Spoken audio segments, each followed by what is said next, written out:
사랑하는 성도 여러분, 지난 한 주간 평안하셨습니까?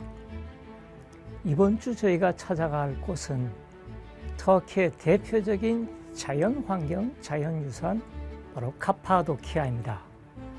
좋은 말들이 많이 나는 땅이라는 뜻의 두카라고 그랬고요. 기원전 6세기 페르시아 황제가 세운 그 비시툰 비문에 처음으로 카파투카라는 지명이 등장합니다. 서기 17년쯤에 로마 제국의 티베리우스 황제가 카파도키아를 정식으로 속주, 행정적인 그러한 로마 제국의 한 지방으로 만들게 됩니다. 카파도키아만큼은 화산 지질학에 의한 곳입니다. 근처에 해발 4,000m의 에르지에스산, 또 해발 3,000m급의 핫산산, 멜렌디즈산, 이러한 세 개의 큰 화산들이 기원전 6,500만 년 전부터 지난 200만 년 전까지 소위 제3기라고 불리는 그 시대에 터지면서 고온이 형성됐고요. 마치 시룩떡처럼 단단한 그러한 용암과 연한 화산재 응회암 사이를 봄철에 눈 녹은 물이 흘러가면서 깎았는데, 무거운 돌들이 꼭대기에 있다 보니까 바로 오늘날 볼 수 있는 뾰족뾰족한 아름다운 그러한 굴뚝 모양의 여러 지형들이 형성됐습니다.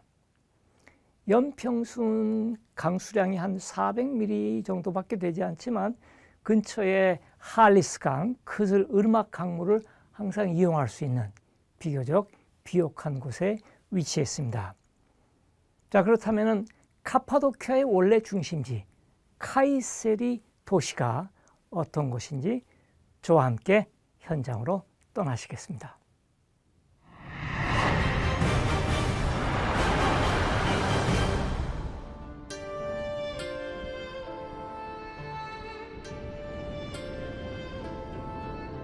카파도키아는 터키 중부 지방에 위치한 거대한 고원지대입니다. 고원이라는 것은 평균 해발 1000m쯤 되는 곳인데 가도 끝이 없는 평야지대입니다.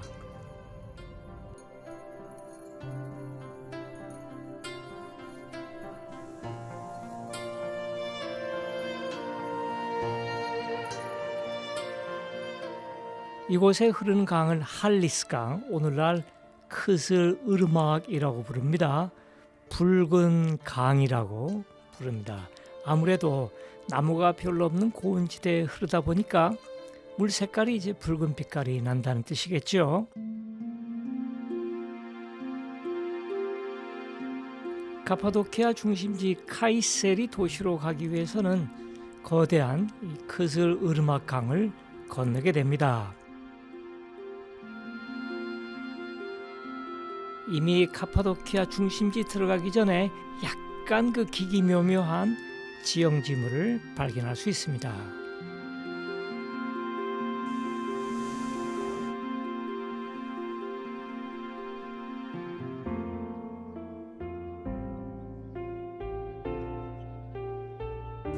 오늘날 전 세계 사람들이 터키를 방문해서 반드시 가고 싶어하는 곳 카파도키아의 중심지입니다. 관광지가 있는 곳은 네부쉐 힐이라는 곳이고요. 근처에 gö레메라든지 젤베라든지 데린쿠유, 우치사르, 이러한 유적지와 관광지를 돌아보게 됩니다.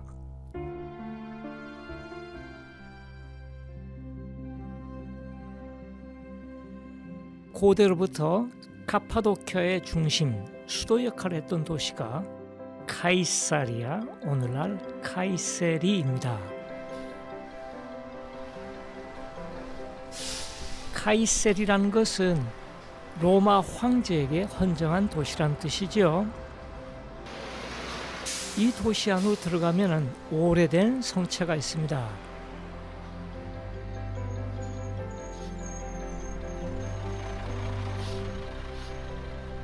성벽으로 둘러싸인 이 성체는 원래 서기 6세기 비잔틴 시대 전성기 유스티니아누스 황제가 세운 성체입니다. 그 당시 아담한 성체를 이제 셀축 투르크 세력이 들어와서 오늘날의 모습으로 확장시켰습니다. 한 변의 길이가 800여 미터, 폭이 200미터쯤 되는 길쭉한 성체를 만들었고요.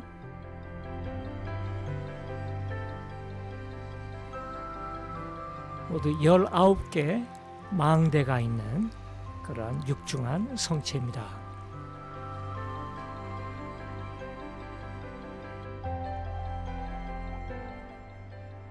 카이세리가 중요한 것은 오늘날은 카이세리 도시에서 기독교 흔적은 찾아볼 수 없으나 원래 비잔틴 시대 전성기에는 모든 교회들과 수도원과 신학교가 바로 이 도시에 위치해 있습니다.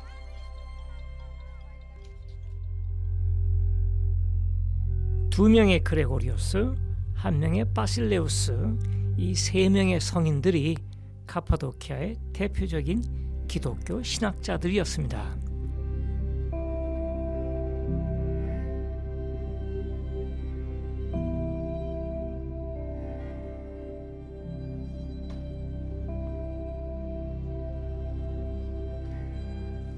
카이세리 성체 건너편에 독특한 그러한 셀축 투르크 스타일의 건축물이 바로 마페리 후나트 하툰이라는 곳입니다.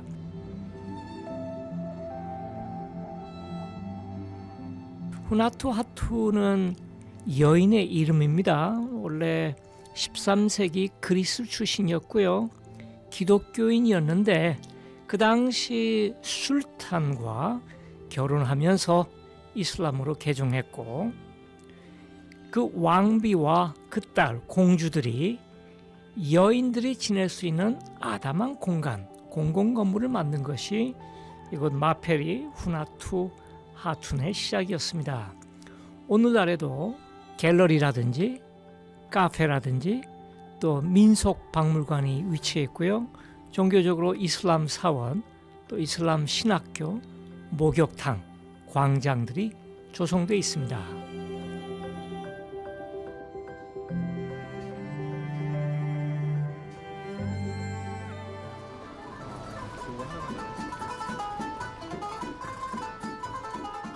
카이세르가 카파도키아 중심 도시인 만큼 상업의 중심지로서 전통적인 시장 바자를 비롯해서 발전된 그러한 중심부 상가의 모습을 볼 수 있습니다.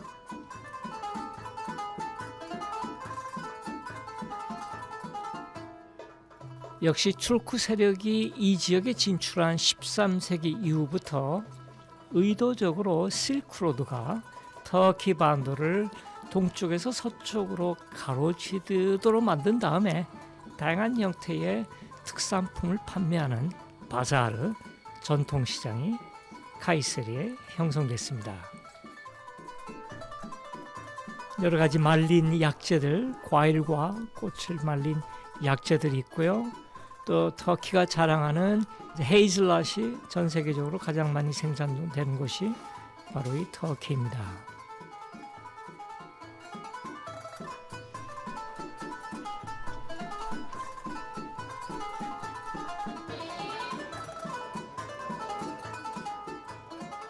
바자르는 원래 페르시아어입니다.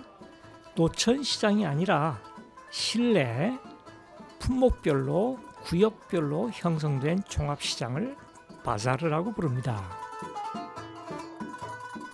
13세기부터 본격적으로 조성되었고요. 오래된 아치나 돔 형태 건물들을 구석구석에서 볼 수 있습니다.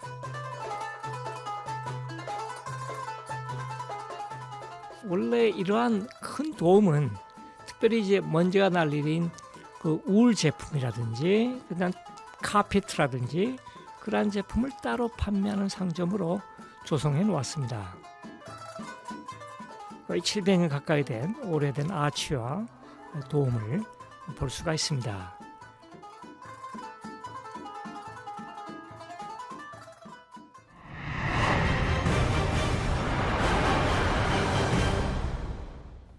카파도키아의 중심 도시 카이세리에는 이미 서기 200년대 즉 정식으로 비잔틴 기독교 제국이 형성되기 이전부터 주교 좌가 있을 정도로 발전된 기독교 센터였습니다. 대표적으로 카파도키아의 3명의 성인들을 이야기합니다. 첫 번째는 역시 카이세리의 주교였던 바실레이오스, 또 그 바실레이오스 주교의 동생인 그레고리오스, 또 그런가 하면은 그 바실레이오스의 누나가 마크리나라는 여인인데 그 누나는 카이세리의 신학교를 설립했습니다. 그런가 하면은 세 번째 성인으로서 나지안조스라는 곳 출신의 같은 그 동명이인 그레고리오스가 있습니다. 첫 번째 바실레이오스의 동생을 니사 그레고리오스라고 그러고요. 세 번째를 나지안조스 그레고리오스라고 부릅니다. 그레고리오스 성인, 우리 동방정교의 대표적인 성인이고요. 말탄 기사가 긴 창으로 악의 세력을 상징하는 용을 찔러 죽이는 바로 그 성인이 그레고리오스, 영어로 세인트 조지라고 불리죠. 카파도키아는 이러한 교부들, 신학자들에 의해서 신학이 형성됐습니다. 삼위일체론을 완전히 형성했고요. 또한 동방정교의 수도원, 어쩌면은 수도원 운동은 서방 카톨릭보다는 동방교에서 먼저 시작했을 겁니다. 그래서 이집트부터 시작해서 카파도키아 외딴 곳에 수도원들이 여러 군데 생겨서 모두 600여 군데 교회당이 현존하는 것을 알 수가 있습니다. 자, 그렇다면은 과연 카파도키아의 중심지 괴렘에 어떤 곳인지 함께 찾아가 봅시다.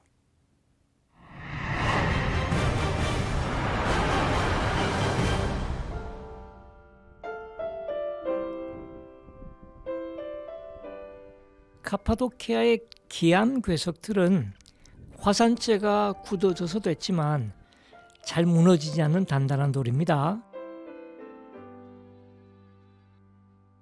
쉽게 굴을 파고 들어가서 1층, 2층, 3층, 적어도 한 5층, 6층 되는 그런 오늘날 아파트 같은 주거지로 활용되는 곳입니다.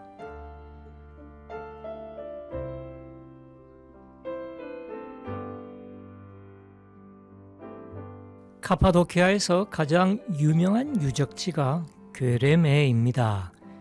가장 중요한 이곳 유적지를 특히 교회당들이 많이 발견됐기 때문에 일찍이 유네스코 문화유산으로 등재된 곳입니다.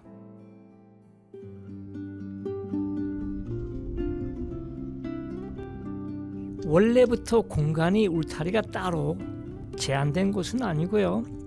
인위적인 동굴 중에서도 아름다운 성화들이 있는 곳을 따로 모아놓은 것이죠. 괴레메의 중심 교회들은 성화들의 주제에 따라서 제목을 붙였습니다. 터키 사람도 붙였고요. 그래서 그들이 보기에 뱀 모양이 있으면 뱀 교회다, 그런 식으로 제목을 붙인 것이지요. 중요한 것은 고대 왜 교회당에 아름다운 이러한 성화들이 있었을까 하는 점입니다. 왜냐하면 주일날 예배를 볼 때에 일반 교인들은 글씨를 모르기 때문에 성경 말씀을 읽지를 못합니다. 물론 사제가 설교를 하지만 자세하게 내용을 잘 모르지요. 그래서 그러한 교인들을 위한 일종의 그림 성경이 채색 벽화로 볼 수 있습니다.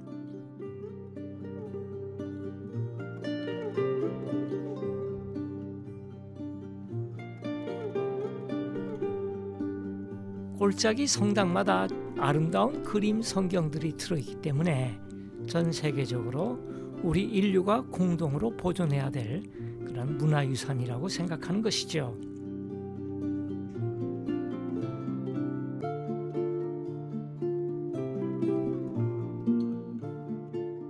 자, 이곳에서 발견되는 대표적인 성화의 주제들은 대부분 예수 그리스도의 생애와 그분의 사역에 관한 것들입니다.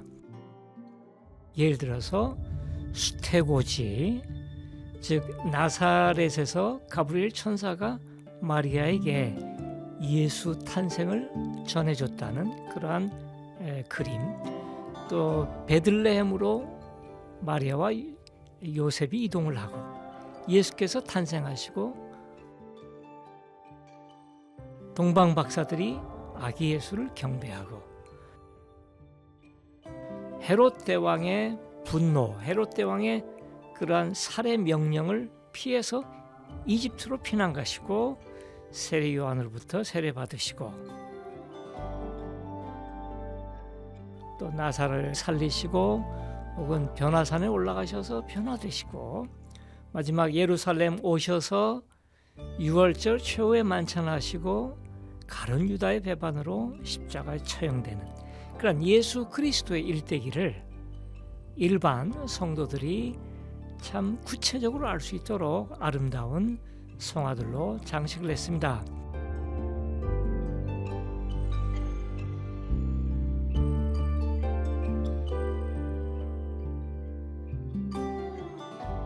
그런가 하면은 대부분의 그 동쪽의 제단 윗부분에 데이시스라고 불리는 그리스 데이시스는 탄원이란 뜻입니다.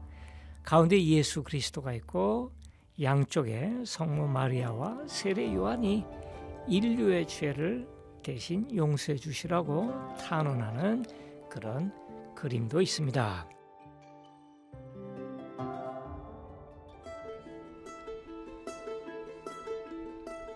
우선 처음 마주치는 교회가 사과교회입니다.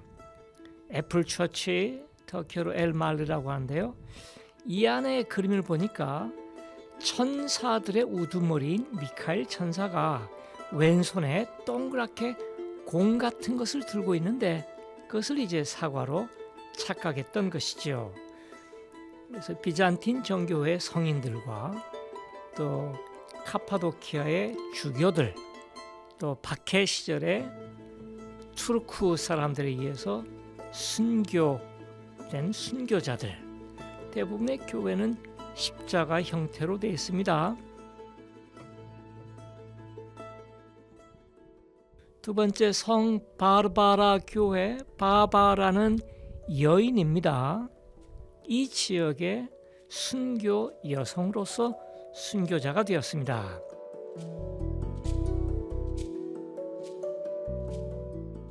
이 도움에는 가시면류관에 그리스도가 있고요. 보통은 이제 메뚜기라고 불리우는 독특한 그림이 있는데 메뚜기가 악의 상징이다. 사실은 이집트의 바라고 불리는 사람의 정신을 표현하는 사람 얼굴의 새, 이집트 무덤에서 등장하는 사람의 정신 내지는 영혼을 표현해 놓았습니다. 또한 이곳에 그레고리오스 성인과 테오도리우스 성인의 모습도 볼 수가 있습니다.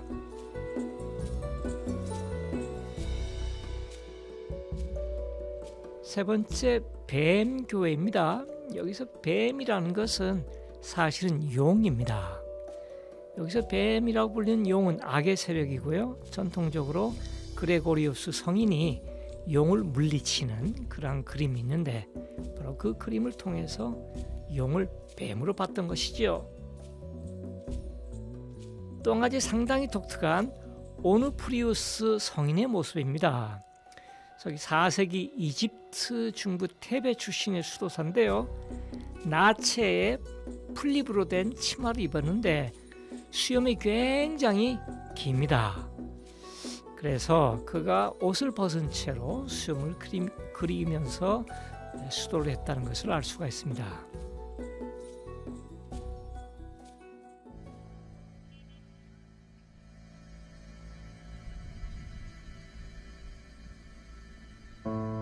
어둠의 교회입니다.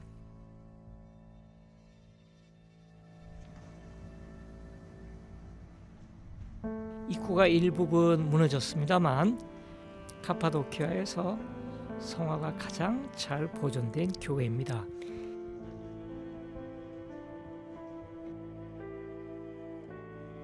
예수 그리스도의 생애 차례대로 탄생부터 십자가 처형 승천 장면까지 상당히 정교하고 생생한 그러한 벽화가 남아 있습니다. 내부의 채플로 들어갔기 때문에 벽화들이 색이 바래지 않고 잘 보존된 것이죠. 특별히 최후의 만찬 장면에서 메인 디쉬가 주된 음식이 물고기란 것을 알 수가 있습니다.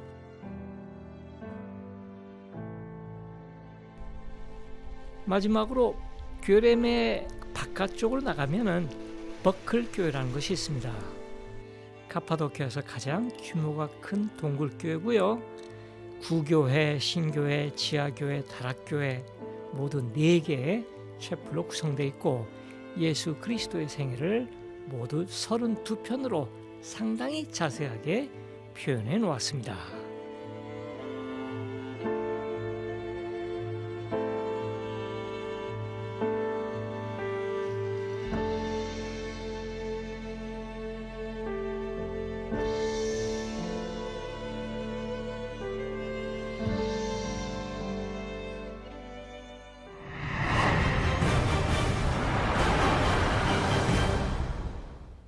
비잔틴 시대 카파도키아 지역에 교회당 혹은 신학교, 기독교의 중심지는 역시 도시입니다. 곳에 대규모의 성당들이 세워진 것이죠. 그런가 하면은 좀 더 수도를 하고 싶은 그러한 수도사들을 중심으로 좀 더 외딴 곳, 즉 산속으로 들어가게 됩니다. 그런데 이 카파도키아 지역은 비가 많이 오는 곳은 아닙니다. 연중 강수량 400mm 정도이지만 곳에 크슬 으르막, 즉 할리스란 큰 강이 흘러서 약간의 소규모 농사를 지을 수 있는 사람들이 살만한 곳에 비잔틴 시대 수도원들이 형성된 것이지요. 그러다 7세기부터 아랍 사람들이 들어오고요. 구체적으로 11세기부터 비잔틴 제국을 서서히 붕괴시켰던 셀축 투르크 세력이 진출하면서 이제 기독교인들은 더 이상 도시에서 마음 놓고 종교 활동을 할 수 없었습니다. 그때 그들이 비싼 세금을 내고 투르크 당국의 허락을 받고 외딴 곳에 동굴교회에서 끝까지 신앙을 지킨 것이지요. 동굴교회 보신 바와 같이 성화가 아름답습니다. 고대 이집트에서 영향을 받았고요.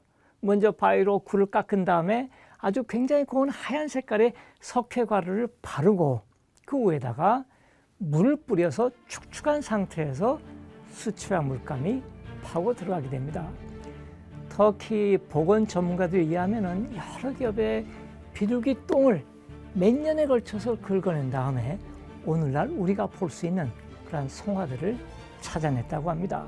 그 중에서 어둠교회, 버클교회, 최고로 아름다운 성화는 아마도 콘스탄티노플의 비잔틴 최고의 전문가를 초빙해서 그린 것으로 볼 수 있습니다. 저희가 준비한 순서는 여기까지입니다. 다음 시간까지 안녕히 계십시오.